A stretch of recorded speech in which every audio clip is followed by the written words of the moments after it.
Muy buenas tardes, amigos oyentes, amigos seguidores de nuestras emisiones.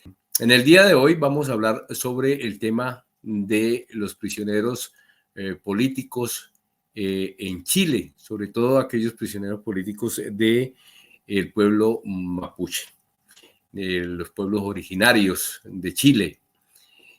El 13 de noviembre de 2023, un grupo de prisioneros políticos mapuches iniciaron una huelga de hambre. Ellos fueron 4 presos políticos recluidos en el penal de Concepción: Ernesto Yaitul, Ricardo Delgado y Nicolás Villauta, y también Esteban Enríquez, quienes fueron condenados a 15 años de cárcel por ataques incendiarios a camiones de empresas forestales, a pesar de la inexistencia de elementos probatorios en un proceso judicial lleno de vicios y carentes de garantías procesales. Un mes después, se adhirieron a esta acción 11 comuneros mapuches desde las cárceles de Temuco, Concepción, entre los que se encuentra el líder y vocero histórico de la CAN, Héctor Yaitul Carrillanca. En un contexto de creciente indignación y controversia, Héctor Yaitul, líder de la coordinadora Arauca Mayeco, CAM, el reconocido preso político mapuche, ha sido trasladado al módulo 31 de condenados comunes en la cárcel, sin tomar en cuenta su delicado estado de salud ni su condición de indígena. Este acto ha sido calificado como una vergüenza por numerosas organizaciones y defensores de los derechos humanos que critican al gobierno chileno por fallar en el respeto a los pueblos indígenas a pesar de su imagen progresista. Para tratar este tema, hemos invitado en el día de hoy a la doctora Victoria Bohórquez, abogada y defensora de los presos políticos mapuches. Muy buenas tardes, doctora Victoria Bohórquez. Bienvenida a nuestra emisión Entre Amigos en el día de hoy. Buenas tardes, Hugo. Un gusto estar acá y muy agradecida por el espacio. ¿Podría hacernos un contexto de la situación de los presos políticos mapuches allá en Chile? Yo puedo hablar, ¿cierto?, respecto de presos políticos que están ligados o pertenecen a la coordinadora Arauco Mayeco. Y hay que entender que en Chile, ¿cierto?, existen diversas organizaciones mapuche también de reivindicación territorial. Lo que me ha tocado a mí en particular es llevar causas respecto de presos pertenecientes a esta coordinadora en particular, ¿ya? Bueno, respecto de ellos, hay presos políticos que están en diversas situaciones. Tenemos por un lado los presos que están condenados y por otro los presos que están esperando o a puertas de entrar a juicios orales, ¿ya? Respecto de los presos condenados, lo que más preocupa hoy día es el estado del huerquén de la coordinadora, de la coordinadora Arauco Mayeco, que es don Héctor Yaitul Carrillanca. Fuera de él existen otros presos también ya condenados, que de todas formas entendemos, bueno, yo con otros abogados también parte de la defensa que hemos intervenido en diversos momentos en estos procesos, condenados básicamente sin pruebas o con un estándar de prueba bastante bajo, ¿ya? Que se utiliza justamente para condenar a personas pertenecientes al pueblo mapuche. Acá me voy a salir un poco de lo que es la coordinadora y en general. Chile lamentablemente tiene sesgos bastante racistas a la hora de condenar. Cuando vemos un poder judicial, en este caso, que al presentarse un preso o una persona que pertenece al pueblo mapuche, ya hay una predisposición del tribunal al encarcelamiento o al establecer penas más duras que el ciudadano común, ¿ya? Ahora, obviamente, esto se agudiza mucho más cuando se trata de personas que están siendo perseguidas por motivos ya políticos, como lo es en este caso personas pertenecientes a la coordinadora Arauco Mayeco.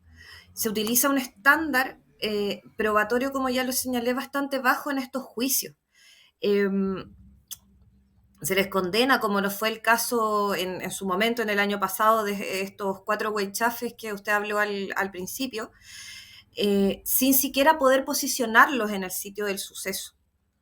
A pesar de eso, el tribunal entendió de todas formas que que no podía ser de otra manera, que ellos, por pertenecer a la coordinadora Arauco Mayeco, entonces no cabía duda al tribunal que ellos fueron los únicos que pudieron haber hecho estos supuestas quemas, este supuesto atentado que ocurrió en el año 2021, son esos hechos. Entonces, ahí uno ve una utilización, ¿cierto?, del derecho penal para criminalizar y para judicializar un conflicto que es netamente político, ya que es un conflicto histórico que tiene justamente el Estado chileno y los privados, los grandes empresarios, en este caso las forestales y grandes latifundistas, con el pueblo mapuche cuando trata de reivindicar sus derechos. Cuando se trata de hablar de autonomía, de volver a recuperar su propio territorio, entonces se entra en este juego lamentable de la judicialización de esta causa, ¿ya? Y como consecuencia de eso, entonces tenemos, ¿cierto?, estos grupos de personas que tenemos algunos en prisión preventiva, otros ya condenados por el Estado chileno. En el caso del huerquén de Héctor Yaitul, él fue condenado por delitos especiales, delitos de la Ley de Seguridad del Estado, ¿ya? Y estos delitos acá, que es su condena más alta dentro de esta misma causa, porque él fue condenado a 23 años, 15 de estos años corresponden a la Ley de Seguridad del Estado, ¿ya? Uno por delito de apología a la violencia, ¿ya? Y otro más por promover la violencia. Esto dicho de manera bien no técnica, ¿cierto? Ahora, la prueba que existía a efectos de esta promoción de la violencia y de la apología a la violencia, básicamente eran discursos que él daba o entrevistas que él ha dado dentro, por ejemplo, de este mismo contexto, ¿ya? O sea, una entrevista como la que usted me está haciendo el día de hoy fue tomada para efectos de condenar al huerquén, ¿ya? Por otros medios, obviamente otros medios de comunicación. Así como también dichos que él relata o vocifera en contextos de tragún, que tragún son reuniones que tienen las personas pertenecientes al pueblo mapuche, que también tienen el carácter de ser privadas. Y más otros 8 años por delitos de usurpación, usurpación de terreno, de atentado a la autoridad y de robo de madera. Esos son los otros 8 años, esa otra cola, por decirlo de alguna manera. Y en esos casos, en esos tres delitos, lo cierto es que a él no se pudo corroborar durante su juicio la participación. Era tan burdo.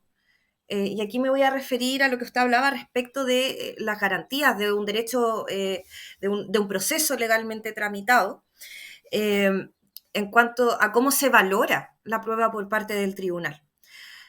Acá teníamos, por ejemplo, peritajes realizados a automóviles de la policía cuya fecha era anterior a los hechos de la acusación.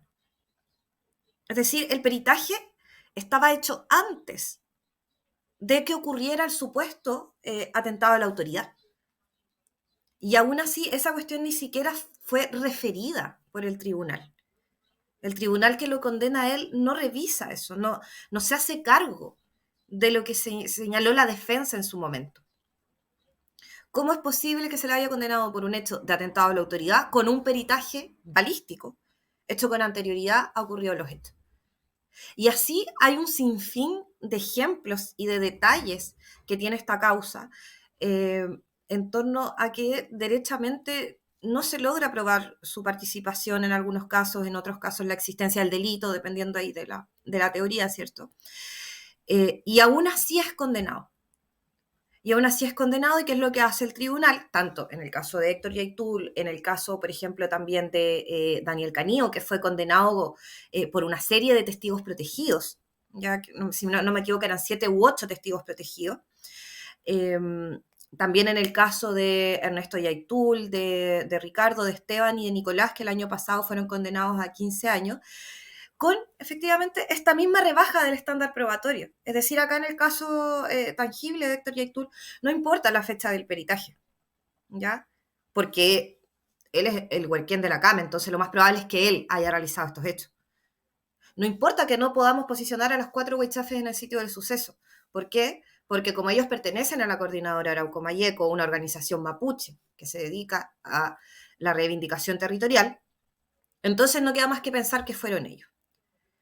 O también, en el caso de Daniel Canío, que es condenado por medio de testigos protegidos, en el cual hay condenas al Estado chileno con la sentencia Norin Catrimán de la Corte Interamericana de Derechos Humanos, que indica claramente que se condena al Estado de Chile por haber utilizado testigos protegidos como prueba fundamental para condenar a personas pertenecientes al pueblo mapuche. ¿Ya? Y es lo que ocurre justamente en estos casos, tanto en el caso de Héctor Yaitul, que en una de las, de las usurpaciones por las cuales fue condenado, a él se le condena o se tiene por probada su participación con la sola voz de un testigo protegido, ¿ya? Y eso es ilegítimo. Eso va contra un proceso legalmente tramitado, así como muchas otras cuestiones, pero básicamente acá hay, yo lo veo por 2 a 3 aristas más o menos. Una es la valoración de la prueba. Cómo el tribunal chileno hoy día valora la prueba cuando se trata de personas pertenecientes al pueblo mapuche, que rebaja el estándar, ¿cierto? Que ya lo dije. Hay otro segundo tema, que son cómo se realiza el derecho a defensa en estas causas.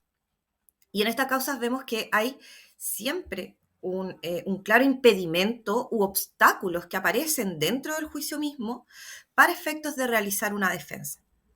Por ejemplo, en el caso de Héctor Yaitul, cierto que fue bastante particular, aquí había ya una decisión claramente política de que él debía ser condenado.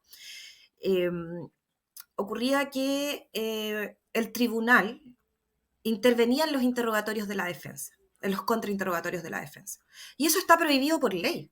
Eso es conocido de todo abogado, ¿cierto? Es la contraparte quien puede objetar. Sin embargo, el tribunal se inmiscuía en los interrogatorios que realizaba la defensa. Eso también es ilegal. También el hecho mismo de tener testigos protegidos es también un claro impedimento de conocer cuál es el testigo que está declarando respecto del representado de uno, y poder también desvalidar básicamente su declaración, poder saber quién es, por qué estaba ahí en el lugar, etc. Son cuestiones que no se pueden hacer cuando se trata de testigos protegidos, por eso es una norma excepcional. Sin embargo, acá, cada vez que hay procesos de este tipo, hay testigos protegidos. Y otra cuestión también, que yo creo que también es importante en cuanto a la afectación de garantías fundamentales, es el uso de la prisión preventiva. En estas causas, al momento de formalizar, es decir, cuando recién comienza el proceso, lo que se hace es inmediatamente determinar la prisión preventiva de estas personas. Así, por ejemplo, en el caso de Ernesto Yaitul, de Ricardo Delgado, Nicolás Alcamán y Esteban Enríquez, ellos estuvieron en prisión preventiva durante 2 años, ¿ya? 2 años para, en un segundo juicio, anulado el primero, ¿cierto?, terminar absueltos. Y uno piensa, bueno, ¿quién devuelve esos 2 años? Nadie los devuelve. O sea, fueron 2 años de vida en los que los huichafes trabajaban, estaban con su familia, vínculos, ¿cierto?, que se van perdiendo por el hecho de estar en esta circunstancia. Y también, ¿cierto?, como una forma de amedrentamiento hacia el resto de las personas que pretenden también reivindicar derechos territoriales o culturales en este caso, básicamente imponer, en cierto modo, el miedo, la represión hacia el resto de las personas. Oiga, si ustedes hacen esto, entonces van a estar presos. ¿ya? Y así tuvimos a estos huichafes durante 2 años presos para finalmente terminar absueltos y hoy día gozan de libertad con una sentencia que ya se encuentra ejecutoriada. Sin embargo, también en ese mismo proceso hay un quinto huichafe, ya José Luis Marilao Matus, que actualmente se encuentra en prisión preventiva. ¿Y por qué él se encuentra en prisión preventiva? Por esta misma causa, porque la causa fue fallada respecto de los otros 4 y no respecto de él. Entonces, ¿qué hizo el tribunal inmediatamente? Al comenzar su formalización respecto de estos mismos hechos, que se supone que él cometió con estas mismas personas que fueron absueltas, es decretar inmediatamente su prisión preventiva. Y así ocurre. Así ocurre con todas estas causas. También las formalizaciones, desde mi punto de vista, son bastante descabelladas de parte del tribunal. Es decir, tenemos, por ejemplo, una acción de sabotaje donde hay una quema de un camión, por ejemplo, de maquinaria forestal, e inmediatamente la Fiscalía, el Ministerio Público, que en este caso representa al Estado, ¿cierto?, persiguiendo a estas personas, eh, formaliza inmediatamente por delitos como homicidio frustrado, por ejemplo, buscando dar la vuelta para darle al tribunal en el fondo en bandeja la prisión preventiva desde ya de esas personas. Porque por supuesto que por un delito de homicidio frustrado, por lo grave que es ese delito, entonces inmediatamente se estaría, conforme a la judicatura chilena, justificando la prisión preventiva. Ahora, nosotros obviamente como defensa creemos que eso no debe ser así, que hay otras cuestiones que ponderar, y en este caso deben ponderarse también los derechos culturales, la identidad de estas personas con el pueblo mapuche, y no basta necesariamente con decir que una persona cometió homicidio en una formalización para justificar la prisión preventiva. Deben haber otros tipos de antecedentes. Se cree que porque la carpeta es muy grande, la carpeta de antecedentes del fiscal, o porque él habla mucho en audiencias larguísimas, entonces estaríamos dando por acreditado la existencia de estos ilícitos graves y que justifican la prisión preventiva. Pero eso no es así. Entonces seguimos como en este círculo, en este como bucle de continuar encerrando y encarcelando, ya sea utilizando la prisión preventiva como una pena anticipada, que es una infracción garrafal a derechos fundamentales de las personas, y luego utilizando condenas injustificadas, carentes de todo, o también con infracción de derechos fundamentales. Héctor Yaitul tiene 3 hijos también condenados. Creo que algunos han salido, pero en general, el caso de esta familia que ha sido prácticamente perseguida por el Estado chileno, ¿cuál sigue siendo su situación? Porque es preocupante también. Claro, efectivamente, aquí la familia de Héctor ha sido históricamente perseguida. Bueno, primero él como Huerquén, y ahora en la actualidad, cuando sus hijos van creciendo, sus hijos también. Eh, Hace muy poco, ¿cierto?, salió absuelto Ernesto, sin embargo, él ya había sido perseguido en otras ocasiones por también el Ministerio Público, por las policías chilenas, y ninguna de las causas que él ha tenido han resultado en condena. ¿Ya? Él, previo a esta causa por la cual fue absuelto, él ya había sido perseguido formalmente en otras 3 ocasiones. Una de esas 3 ocasiones es la famosa, la conocida acá, Operación Huracán, que claro, fue un montaje evidente de parte de la policía chilena, de parte de Carabineros, en donde montaron hasta WhatsApp, conversaciones anónimas, etcétera, que nunca existieron, ¿ya? En ese caso también se trató de inculpar a Ernesto, y así otras 2 causas más, una por la que fue absuelto, otra también sobreseído, etc. Y así sigue la persecución, y hoy día también está otro de sus hijos, Pelentaro Yaitul Pessoa, de 20 años, se encuentra en prisión preventiva hoy día en la cárcel de Temuco, y a él, el gobierno hoy día, porque ocurre acá en Chile una suerte de doble persecución de parte del Estado. Está por un lado el Ministerio Público, como el ente persecutor por excelencia, y por otro lado en estas causas también actúa el gobierno. mediante el Ministerio del Interior y Seguridad Pública como querellante. Es decir, acá hay una doble persecución de parte del Estado chileno hacia estas personas. Y el gobierno hoy día, específicamente el gobierno del señor Gabriel Boric, le está pidiendo a Pelentaro y Aytul 100 años de cárcel. Aproximadamente 20 años más de lo que le está pidiendo la Fiscalía. ¿Ya? Ese juicio todavía, se encuentra hoy día en etapa de preparación. Aún no comienza la audiencia de juicio oral, esperamos que dentro de los próximos meses ya se dé comienzo a ella. Se le inculpan de una serie de delitos, también con serias contradicciones en la prueba, en las carpetas de antecedentes, y bueno, buscando una condena a un muchacho de 20 años, de 100 años, o sea, prácticamente a él lo que se le está pidiendo es una cadena perpetua. Si lo llegasen a condenar a esa cantidad de tiempo, es bastante dificultoso. Y así claramente es una familia que, en base justamente a esta reivindicación, a estas reclamaciones de autonomía y territorio, ha sido perseguida brutalmente por el Estado chileno y el empresariado, buscando siempre la criminalización, porque bueno, Héctor Yaitul es el histórico Huerquén de la CAM, y la coordinadora Arauco Mayeco ha llevado a cabo diversos procesos de reivindicación, se encuentra vinculada a diversas comunidades mapuches, diversas comunidades que también concuerdan con estos temas reivindicatorios, y por lo tanto para el Estado chileno y para el empresariado le resulta adecuado realizar esta persecución a esta familia, sin obviamente que les importe sus derechos, sus garantías fundamentales.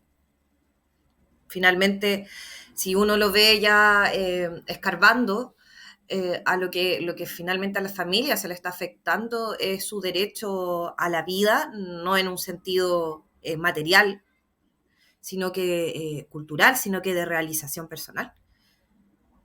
O sea, una familia que ha sido históricamente perseguida por el Estado, no puede tampoco desarrollarse en el medio hoy día en este país. Es imposible en su propio territorio porque son perseguidos constantemente, son controlados constantemente por la policía, encarcelados, perseguidos, como el caso de Ernesto, que ya lleva 4 procesos judiciales, ninguno con condena.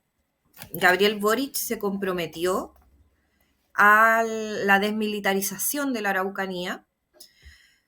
En un momento señaló que iba a ser así, después señaló que se iba a realizar de una manera progresiva, pero la realidad es que la militarización ha aumentado. Hoy día estamos viviendo en lo que es el Ugulumapu, que es la parte del Gualmapu, del territorio mapuche perteneciente hacia el lado de la cordillera de los Andes de Chile, ¿ya? El estado de excepción más largo que ha habido y sostenido en el tiempo desde, bueno, en un gobierno supuestamente democrático, ¿ya? Cuando uno se acerca a este territorio, ves militares por todas partes, está la Armada también, carabineros, policía de investigaciones, vale decir, están las fuerzas de orden, armadas y de orden y de seguridad pública, están todas acá en este territorio.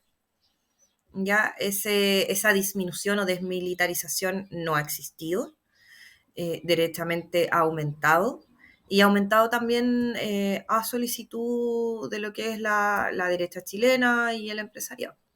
¿Ya? Y continúa de esa manera. No, o sea, uno basta con ir adentrándose hacia el sur del país, y empiezas inmediatamente a ver tanquetas en la carretera, militares custodiando fondos, custodiando predios de particulares o de forestales.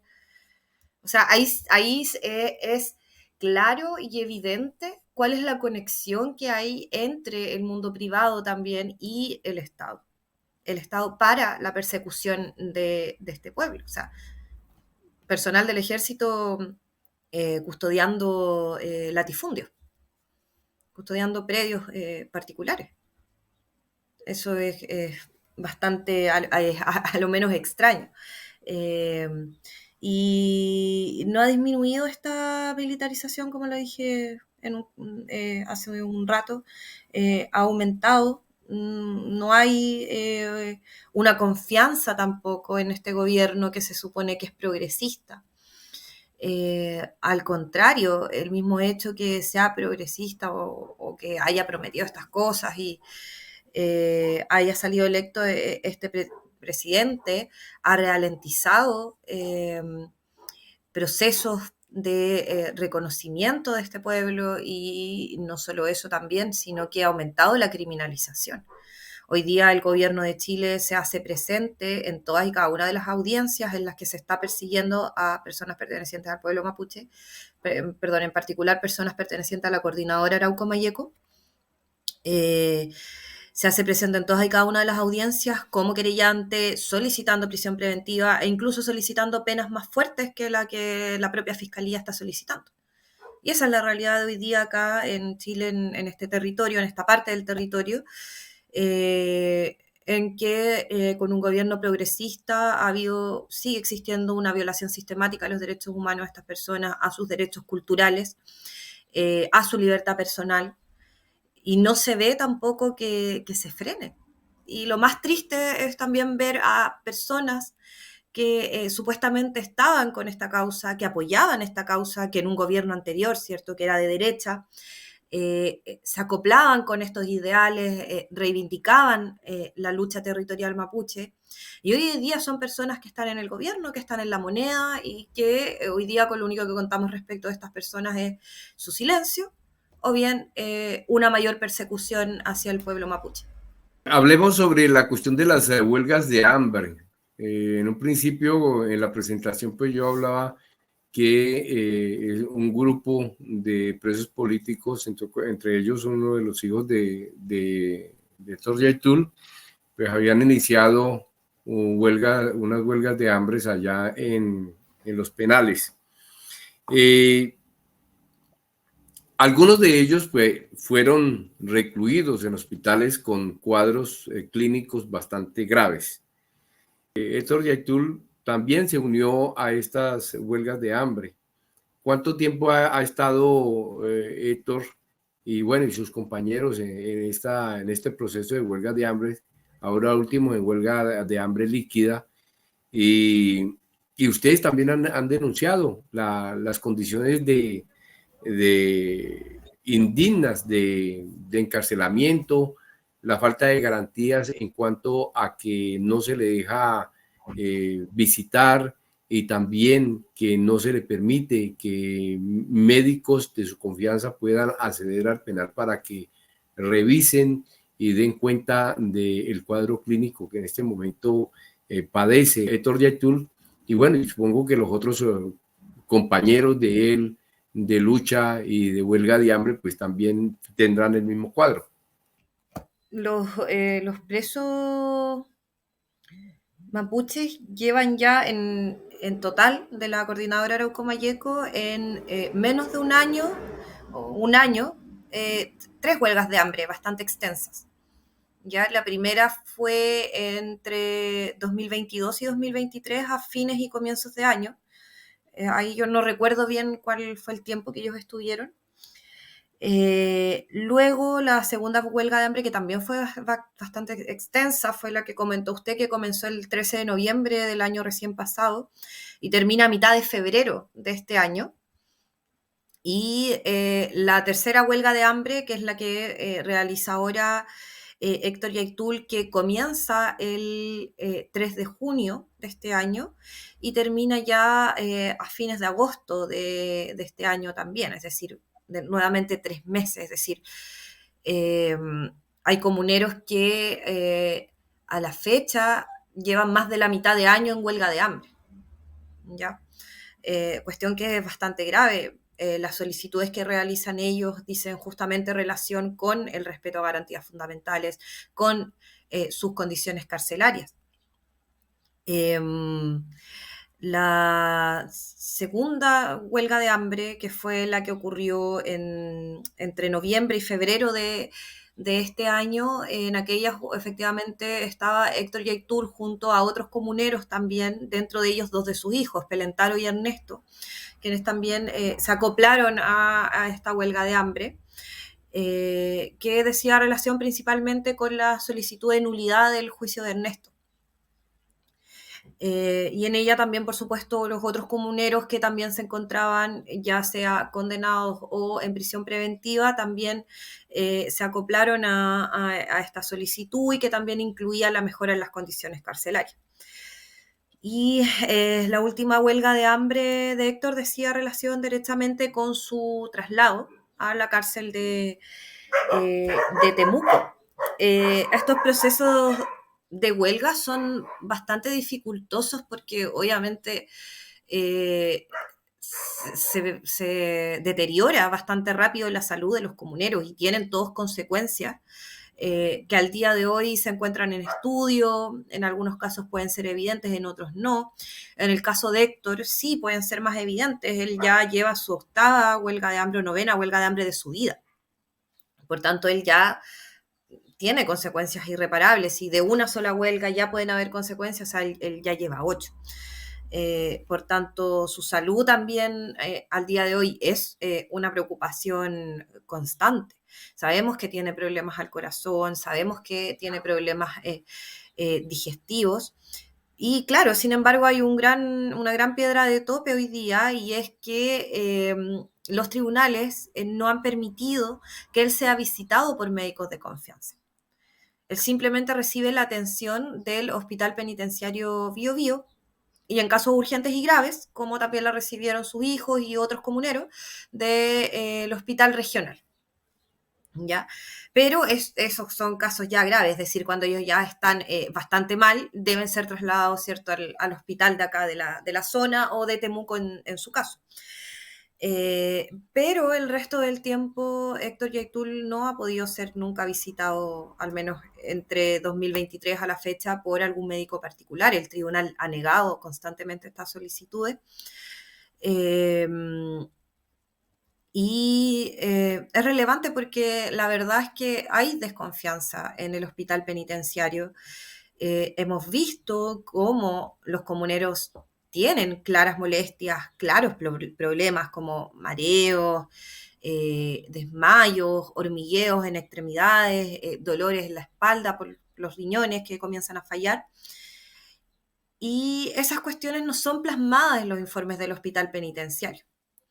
Entonces llegan informes que indican que los comuneros no tienen molestias, cuando las molestias son evidentes. O sea, uno ve cómo está la persona, uno ve que se marea, uno ve que el comunero está hablando y pierde un poco el hilo, se marea, como que se va a desmayar, etc.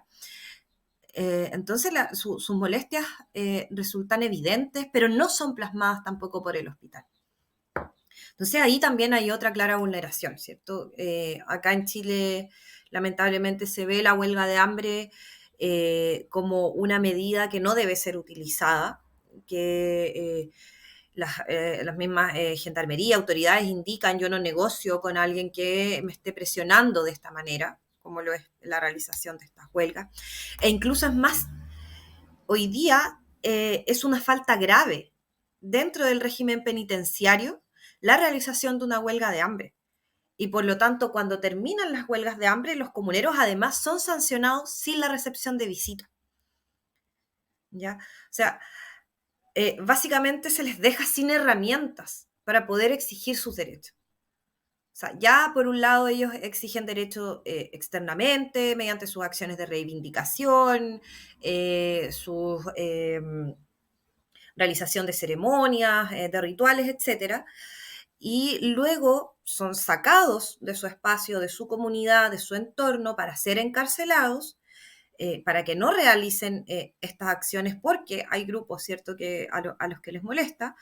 Y luego acá entonces también incluso se les niega hasta la visita de médicos de confianza. O sea, cada vez el Estado chileno, y en este gobierno progresista, supuestamente, ha ido achicando cada vez más los espacios de realización cultural e identitarios del pueblo mapuche. Entonces, nosotros hoy día podemos hablar de que acá existen dos cosas. Por un lado, existe un genocidio cultural. ¿Ya? O sea, hoy día no se les va a matar de frente como antiguamente, ¿cierto? No se les va a exterminar al territorio. Pero lo que se les hace es coartárseles sus derechos culturales, cooptando por un lado las instituciones chilenas, sus propias instituciones, sus propias formas de vida.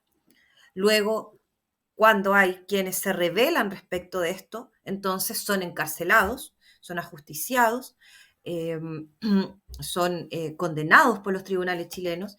Y una segunda cuestión que vemos también es lo que se denomina colonialismo interno.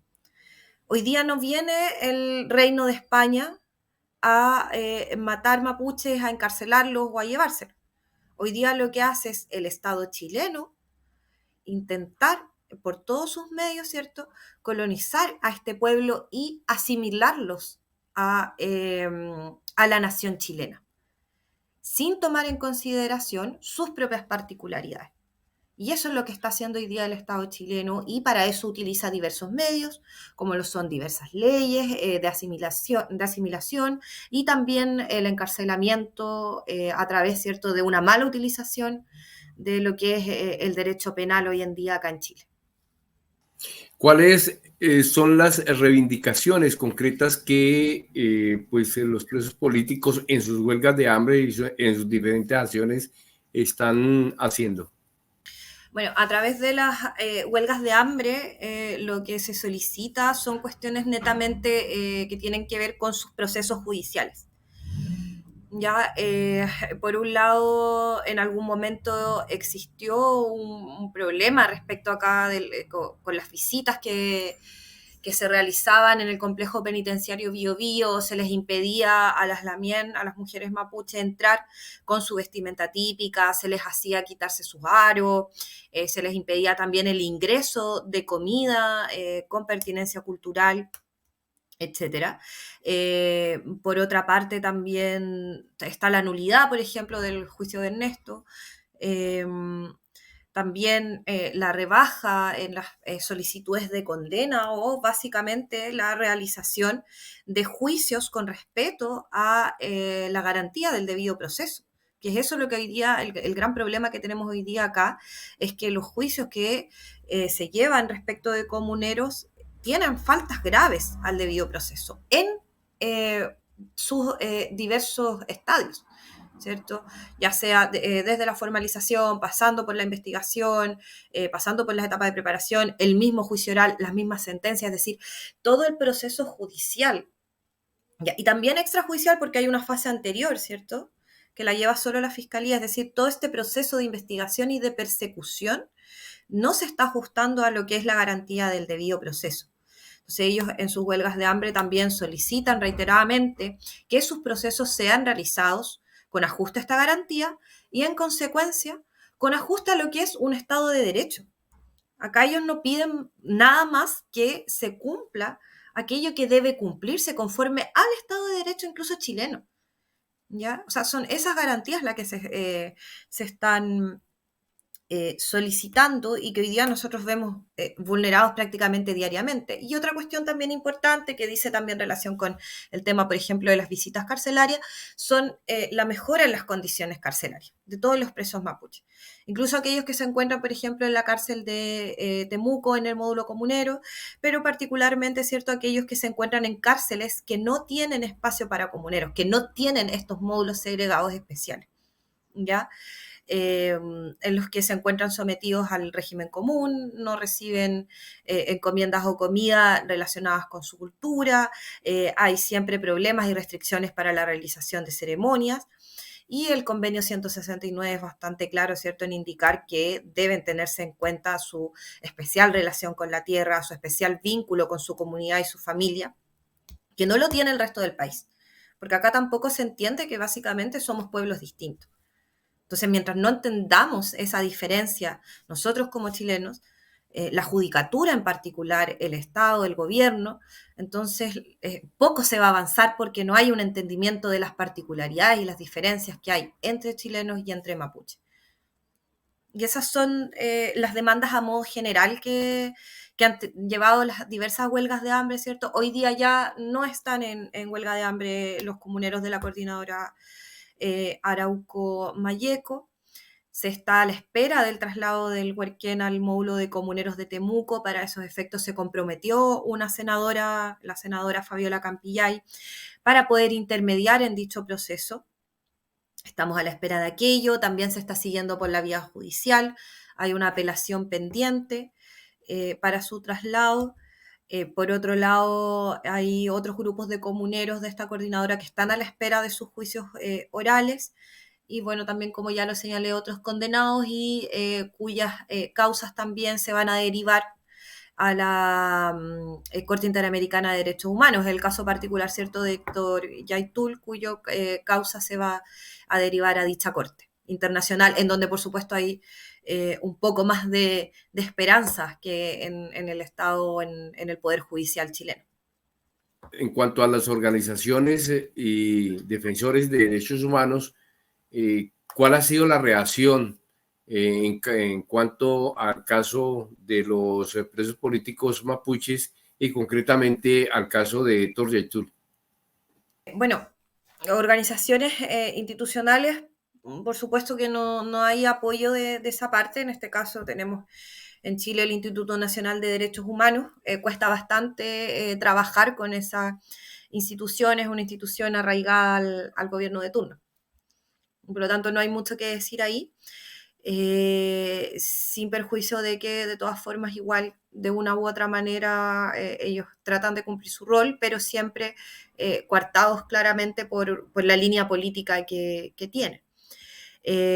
Respecto de organizaciones no gubernamentales de derechos humanos, siempre se ha recibido apoyo constante hacia los comuneros mapuches, organizaciones tanto nacionales como internacionales, agrupaciones de presos políticos, no necesariamente mapuches, ¿cierto?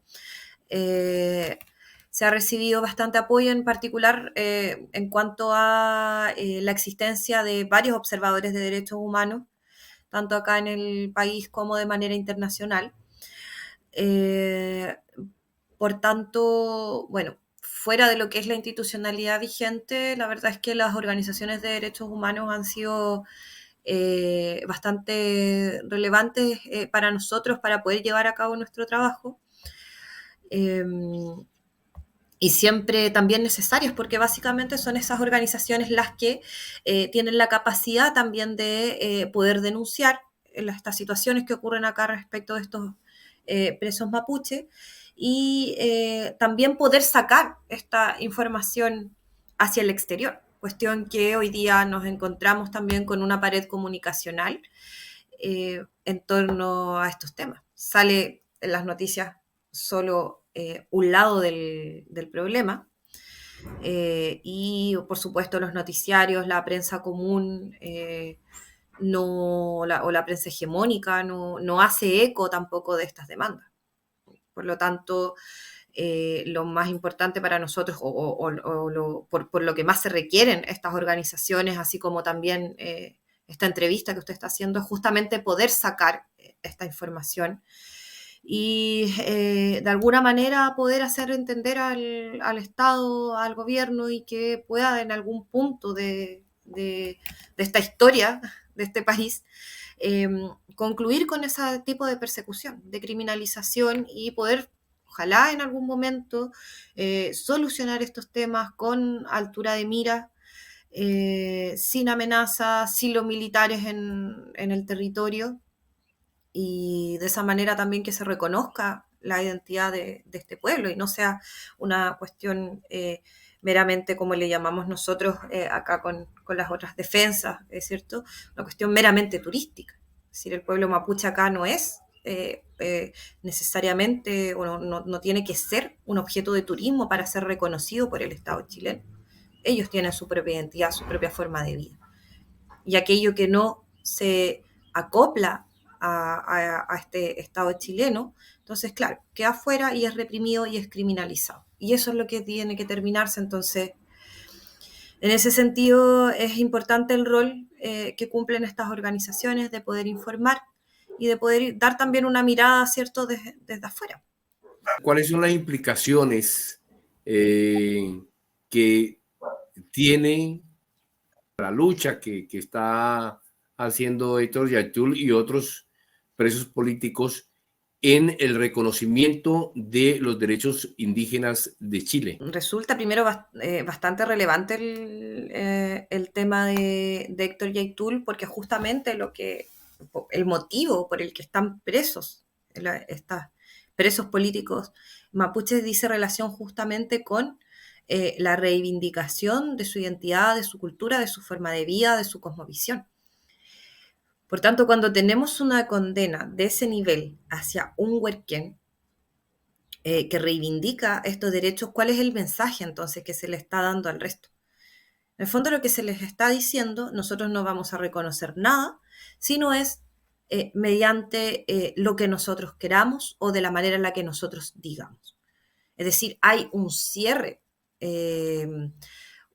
concreto a poder dialogar que no sea otra manera de aquella a la que pretende el Estado chileno, que va de la mano, ¿cierto?, con el empresariado forestal, en este caso, o extractivista.